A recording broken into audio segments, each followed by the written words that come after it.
Hey everyone, welcome back to Supporting Physician Spouses. I'm Katie. And I'm Kendra. Today we're diving into a topic that hits close to home for so many families: how to navigate the holiday season when your spouse works long, unpredictable hours or even has to work on the actual holiday itself. This time of year can feel extra challenging when everyone else seems to have their picture perfect family gatherings while you're juggling a very different reality. Yeah, love it and hate it. It's not just about the holidays themselves, it's about managing expectations. So, today we're going to talk about practical strategies for creating meaningful celebrations on your timeline, setting boundaries that protect the needs of your immediate family, showing up solo to events without falling into the woe is me mindset, and most importantly, how to actually enjoy the season without burning yourself out.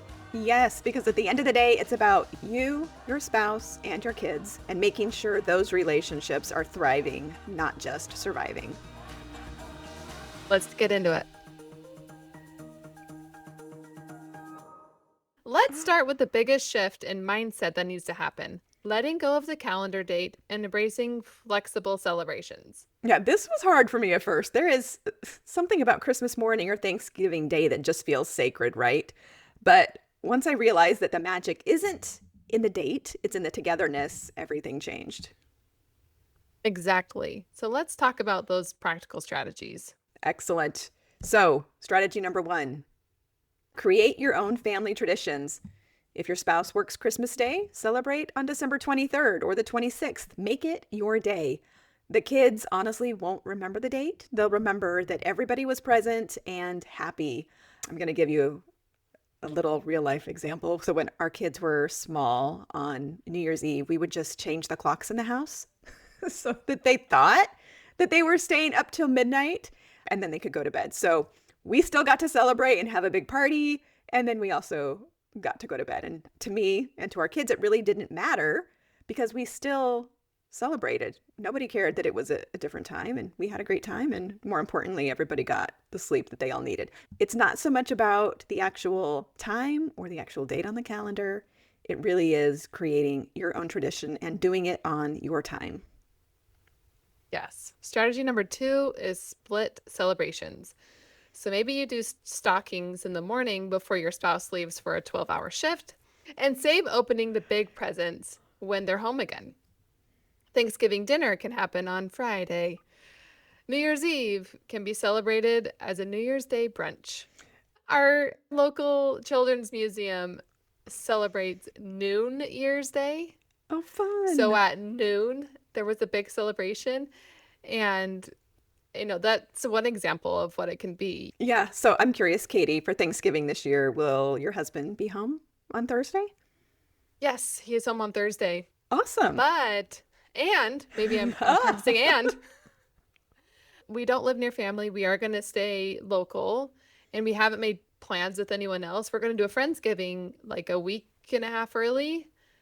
But we're like, is that enough? Is that good for our one Thanksgiving, or how do we want to celebrate it? So we're still kind of, Hashing that out. doing that, hashing that out. Yeah, I'm pretty sure my husband has Thanksgiving off, but Thanksgiving's one of those holidays where it starts later anyway, and so he'll be able to get to the hospital and get back. All right, so we've talked about creating your own family traditions, splitting celebrations, and next we want to talk about embracing quality over tradition. And so a 30-minute meaningful celebration where everyone is present beats a 6-hour traditional event where somebody is stressed, exhausted, or missing. And I know that maybe some of you are hearing that and go, whoa, that's not right. That's not what I want. This is where we have to learn to let go of perfectionism a little bit, because the goal is connection, not Instagram worthy moments. Yes, you can have a 6-hour big event and you can go all out, or you can do something smaller that's meaningful for your children and for your spouse. And maybe it is just you, or maybe it is something that's extended, but the idea is you get to decide, you get to embrace what it is that you want to do, and you can choose whether you're going to focus on big tradition this year or if you're going to focus on embracing quality. So this is the example that I'm going to share. I remember in residency, obviously residency and having no money, those always go together. And I was like, do I really want to spend the money like to create a traditional Thanksgiving dinner for my family when they don't really like turkey and the only thing that gets eaten are the rolls and the mashed potatoes? Mm. Or is there something else that I want to do? I'm trying to remember if it was Thanksgiving or if it was Christmas, because sometimes it happens on both or it's one or the other that year. It was like, no, we're just going to order Chinese food because Sounds so good. we knew everybody liked that. The Chinese restaurants were open on Thursday and we could order takeout. I wasn't stressed out. And it was cheaper than buying all of the things to make a traditional Thanksgiving. That was one example of where we just kind of threw tradition out and we're like, we're just going to do what we want to do and not what everybody tells us we have to do on Thanksgiving. That was one of my favorite Thanksgivings, quite honestly. One thing I want to emphasize here is talking to your kids about this. Depending on their age, explain why daddy is working on the holiday, that they're helping other people, keeping people safe, saving lives. That builds empathy and pride rather than resentment. Hold on. My honest side note. I'm Yeah. like, is this gaslighting our own feelings? I have a hard time with this. People are like, teach your kids to say, good job, dad. I'm like, what? We're all disappointed. Like, none of us actually feel like, way to go, dad. It's one of those situations where you can be disappointed. I know that you're disappointed that your dad isn't here on holidays. And isn't it awesome that we get to celebrate whenever we want and that we get to make our own rules? Yeah, Or that, to yep, focus on the positive side of it while also holding space for the disappointment. I, I, yeah. I think that really is like the sweet spot is, Hmm. letting go of the butt and then not trying to tamper it like this is bad for us, but it's good for other people to just kind of keep it Right. focused on your family. Yes, it's disappointing and we get to celebrate whenever we want. Who gets to do that? And we get to make our own rules about how we celebrate. And another thing that we could lean into as we celebrate on different days, it's like we kind of get to celebrate twice, right? We Absolutely. celebrate differently on the holiday of, with or without our physician parent, and on this other day as a true family. So it's like bonus. Yeah, I remember there was one Christmas that we had a situation that was like that. It was like on call Christmas Eve, and so that meant that he was in the hospital on Christmas Day. But we had family traditions that we would do.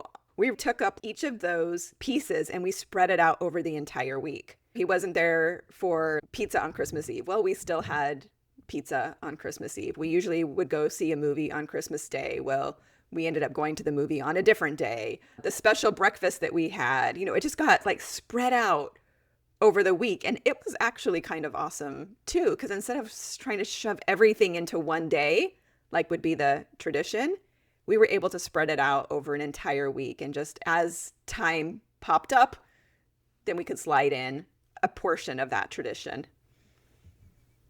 Well, it helped your burnout too. Like, Well, why do I do 8 special things in a 24-hour period, yeah. you know? So maybe this So, year we're going to do it, even if we don't have to, just because it does. It releases a lot of that extra pressure. In fact, we're recording this early in November, and I'm starting to decorate for Christmas now because if you save it all for one day, that's a lot to do. right, You just do a right. teeny little Smart. bit here and there.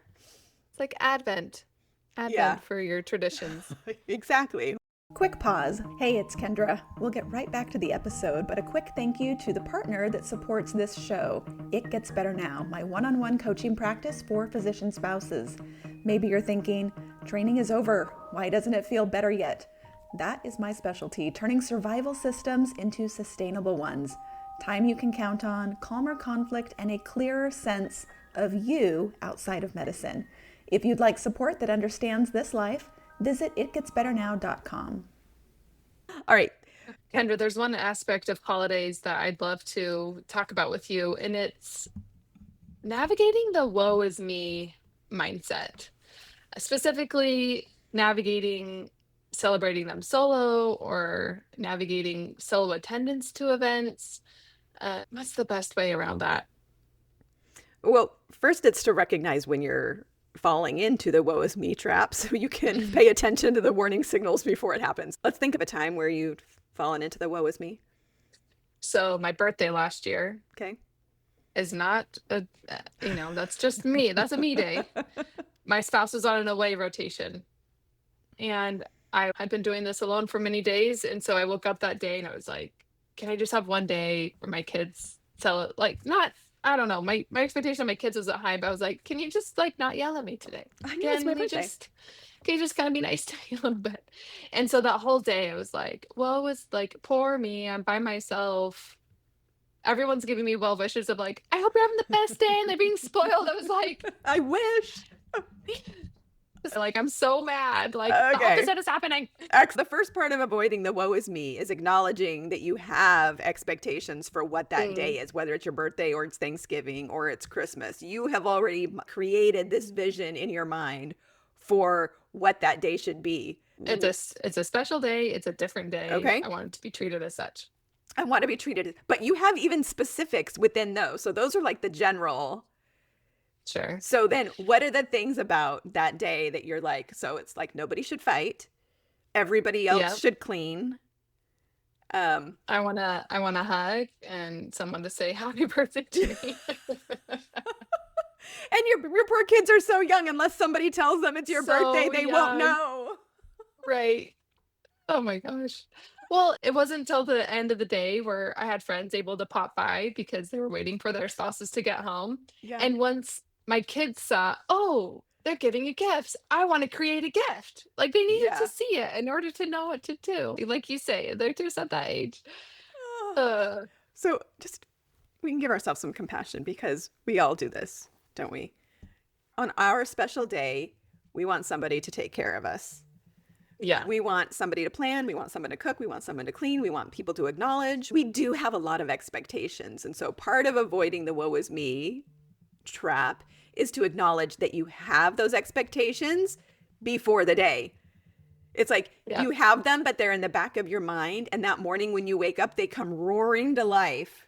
But they've been there the whole time. It's True. just all of a sudden you're like, wait, nobody's brought me breakfast. And where's my card? And nobody has said thank you. There are some things that you want. And so if you can preempt that Mhm. by knowing ahead of time what it is you want that day to look like, and then also being realistic. Okay, what are the circumstances of our family right now? Can I be swept away on a jet to Paris like my dream? Or what is actually realistic? Like, what can I actually expect today versus what are my lofty expectations? What is a Yeah. realistic expectation for this day? So, kind of bring things down a little bit. Or if you're really good and you're like, these are my expectations and this is really how I want to celebrate my day, well, then you got to start planning before the day because Yeah. unless you've told somebody explicitly what those expectations are and what the plan is that you want for your day and how you want it to go, nobody is going to know what it is. A lot of that can be avoided by acknowledging up front what it is you want, what is realistic, and then what you're capable of doing and what the people around you are capable of doing. So, like you said, with those little kids, you could tell them 2 days before, my birthday is coming up, and I would love if you would draw me a picture. Or you could tell, like, I've got teenage daughters, my birthday is coming up. For dessert, I would really love for you to make me a pavlova. Cute. You can tell them ahead of time and give them time. You have to set them up for success in the same way. This is why a lot of us get into trouble, is because we have lots of expectations, but we don't say Yep. anything about them. Yep. And then when nobody steps in and fulfills them, you're like, you guys do not love me. This has been a terrible day. Yeah. Well, it goes into what we were talking about last week of me not practicing exploring my desires Yeah. without shutting them down with the multitude of barriers to having them come true. Rather, write them down and then go back to them and say, is there a creative solution to this? Is there a way that my cute young kids could meet that, or that I could plan to do that with them? Or, there Yeah. are ways to do it. There are, but don't wait until the day of. That's a Yep. disaster. You are going to be Yep. sad. You are going to I be know. disappointed. It was a sad birthday. I know. I think we've all had those birthdays or the Mother's Days where you're like, ugh. It's like, oh, well, I Yeah. didn't tell anybody. Right. Yeah. Yeah. Well, yeah. I mean, like last Mother's Day, my spouse was called in for a delivery. Yeah. And I was like, okay, don't Yeah. want to just say you get good at being disappointed, but like that day I was better at rolling the But you know what? punches. I actually love that. Maybe that should be the title of another podcast episode, Getting Good at Being Disappointed. A lot of that really is just Mhm. learning how to regulate your emotions. True. And that is a big deal. I had uh, my daughter, she doesn't listen to this podcast. I can say this afternoon, she sent me a message. She had done terrible on her biology test and was just absolutely distraught. And she wanted to come home. It was Oh. like noon. And I'm like, where are you? She's like, I'm in the bathroom. I'm crying. Okay, I'm on my way. So I load up the dog and I get in the Oh, I car. was thinking it was your daughter in No, college. I'm sorry, like, not my oh daughter. wow. She's Okay. she's a Okay. senior in high school. And so the school Okay. is relatively close. I ran up to the school. I'm like, I'm in the parking lot. Come give the dog a hug. Tell me what's going on. And so we talked for a little bit and she's like, I just want to come home. I'm like, I know you want to come home. Mm, I know that's what you want to do, but we have got to get good at facing disappointment and being able to move forward because when life gets bad, when things don't go your way, you can't just run to your room. yeah. You're going to have kids to take care of. You're going to have a job to go. There's going to be something and we have to figure out how to regulate our emotions enough so that we can move on. I know she wasn't very happy with that, but I'm like, this is a serious life skill because life Yeah. is disappointing. Things aren't going to go your way. But we have to be able to accept that reality and be able to move on and not let it ruin a day, not let it ruin a holiday, not let it ruin a week or a year. We've got Mm-hmm. to be able to process the disappointment and then get up and do what needs to be done. And for her, it was, you've got to, there's 2 more classes. You can, You got this. you can do it. It sucks. I I love that. know. I love that you extended a middle ground where like to teach her this skill, you weren't like, I'm on the phone is not good enough. You're like, no, I'll show up for you. I'll bring a little support animal Yeah. and I'll coach you through this. And then like I know you can do this. I trust you. You got this. Yeah. She didn't like it, but Yeah. none of us like it in the moment because what we want to do is we just want somebody to make it go away. And it's like, that's not Hmm. really the way that life works. Right. There's so many other aspects to soloing events that we haven't really talked about, I like the know. awkward questions you get when you're like already kind of emotional about it. You're putting on a happy face, but you're like, stop asking. I've already Yeah. answered this 10 times and now I'm getting more emotional. But I think maybe the end of the day, you just get better about it. I see my experience now that we're on the third year residency. I see all of my hardest moments like a hurdle I know how to jump over, like on Mm-hmm. a track. Yep. So it's like we do get better at this, and it doesn't, our emotions don't arise. We're better at regulating ourselves. So do you think that there's something true about time? Sure, only in the sense that that is the essence of practice. Like practice takes time and life Yeah. gives us lots of experiences. And in the same way, I can look back and say, when my kids were little, the most difficult thing and the most disappointing thing was sitting at church alone with my kids. That felt really disappointing. Well, I sit alone with them Yeah. almost every week now, and I don't even think Yeah. about it. It's Yeah. it's not an issue. Is it because the kids are older? Maybe. Or is it because I'm no longer disappointed by it? I've accepted that that's part of Mm, this life and I'm not fighting against it. And so the disappointment doesn't even enter the equation. yeah. I'm not sure whether if it's time, but part of it is acceptance. It's like I can be disappointed, but what does that get me? It just makes me feel bad because there's Yeah. nothing I can do about it. So as far as agency is concerned, we're going to always circle back to agency is that I can decide, I can accept that for what it is, and I know that if he were able, he would be sitting right with us. Yeah, I like that idea of acceptance because whenever we come to that acceptance, it's on our own timetable. No one can say, like, go accept it. It's Yeah. kind of like that gaslighting gratitude, like, but I'm grateful. It's like, but I should accept this. Like, no, like, we all get to acceptance at our own time. And when it happens, it does relieve the disappointment that can really weigh us down. Yeah. So let's recap today's takeaways. Okay. Flexibility is freedom. The date doesn't matter. Togetherness does. Create your own traditions and celebrate on your own timeline. You're whole even when you're solo. Showing up to events without your spouse doesn't diminish you. You can reframe your mindset. You can prepare responses ahead of time and know when it's okay to skip things. Remember, you can't pour out of an empty cup. Honor your needs, ask for the help that you need, say no when obligations feel draining, and build in time for yourself. Burnout serves no one. If you're navigating this kind of season right now, we see you. We know it's not easy, but you're doing an incredible job holding your family together and creating meaningful moments despite the challenges. And remember, the goal isn't perfection, it is connection. It's enjoying this season in whatever way works for your family. That is what matters. Thank you so much for listening today. If this episode resonated with you, please leave us a review and share it with someone who you think might need to hear this message. And we love to hear from you. What strategies have worked for your family during the holidays? You can drop us a message on Instagram at Supporting Physician Spouses or email us at hello@supportingphysicianspouses.com. Until next time, give yourself grace and your family love during the coming weeks. And if you feel like you need extra help, we invite you to join us in our next office hours. You can join the list at supportingphysicianspouses.com. All right. Happy holidays, everyone, wherever and however you celebrate them. Thanks for listening. If this episode was helpful, imagine what we can do with your specific situation. It Gets Better Now is my one-on-one coaching for physician spouses and supports this podcast.